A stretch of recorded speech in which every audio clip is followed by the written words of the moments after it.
Okay, so here's the hand I'm talking about. This is actually a $55 tournament, which is, I picked this for a couple of reasons. One is, well, there was a lot of interesting things in the hand, so it wasn't that it was a $55 tournament that I picked it.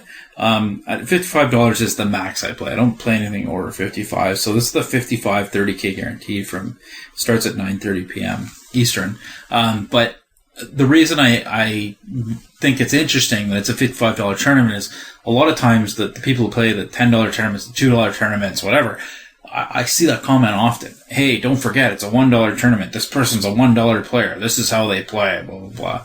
Well, this is a $55 tournament, and I would honestly say that for the most part, you could be playing a $1 tournament or a $55 tournament, and there isn't a huge discrepancy between the two. There is some discrepancy. You will see some differences in certain spots. You'll definitely encounter better players. So you'll see more good players at a higher level than you will in a $1 tournament. You don't see a lot of regular tournament grinders playing $1 tournaments. But you will see some absolutely horrific play in a $55 tournament. Sometimes even worse, because the people are just there to gamble and all kinds of stuff. So you'll see this hand. One of the concepts I wanted to go through, and I've actually talked about it in my videos before, and I know a lot of people say if you have a crappy hand, don't complete the small blind with it because you're just going to get yourself in bad spots. But I think anyone would agree to complete the small blind in this spot. So you'll see there's a whole bunch of limpers in early position, and then in late position too. And I have Queen 4 suited. So right now you can see the pot's laying me 9-1. With Queen 4 suited, I mean, I think I'd be kind of crazy not to call here. So I obviously complete. I'm not going to raise because raising makes no sense. And it checks. So now you can see it's an Ace 4-4 rainbow flop, which for a Queen 4, I mean, if you look at the hands that beat me, there's basically Ace 4 and pocket aces. So those are both limping hands. I mean, people limp with aces more than they ever have. And so possibly I could be beat here. But other than Ace 4 and aces, I basically have the nuts.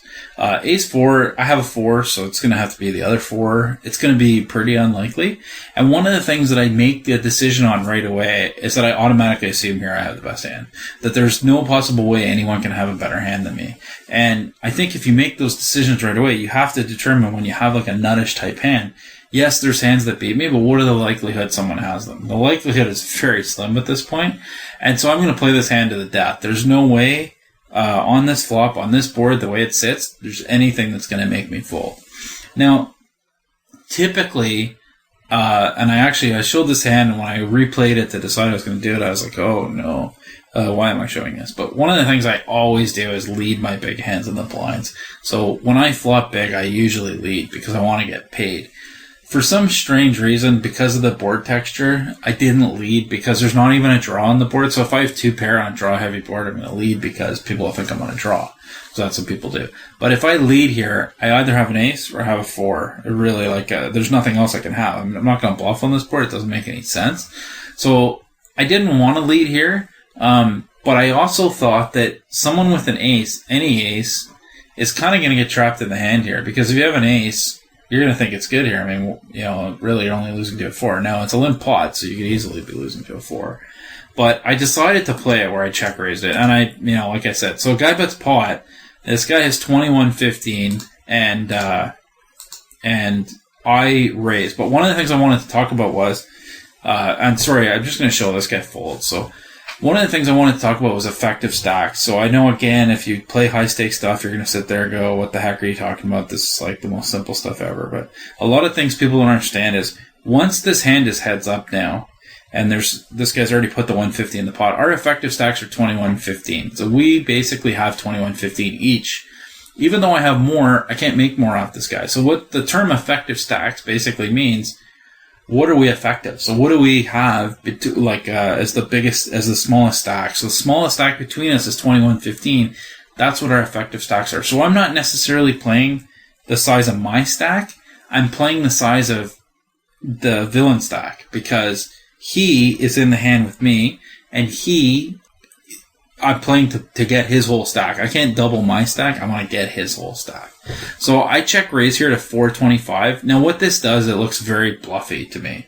It's looking like I just decided to check raise because we were heads up, and I'm going to rep the 4. A lot of people wouldn't raise a 4 here. A lot of people would just check call a 4. Because what are you really scared about? The other thing is, if he has like 5-4 or 6-4, you don't, like, so he might limp with 3-4 or 4-5. You don't want to give him a chance to get out of the hand.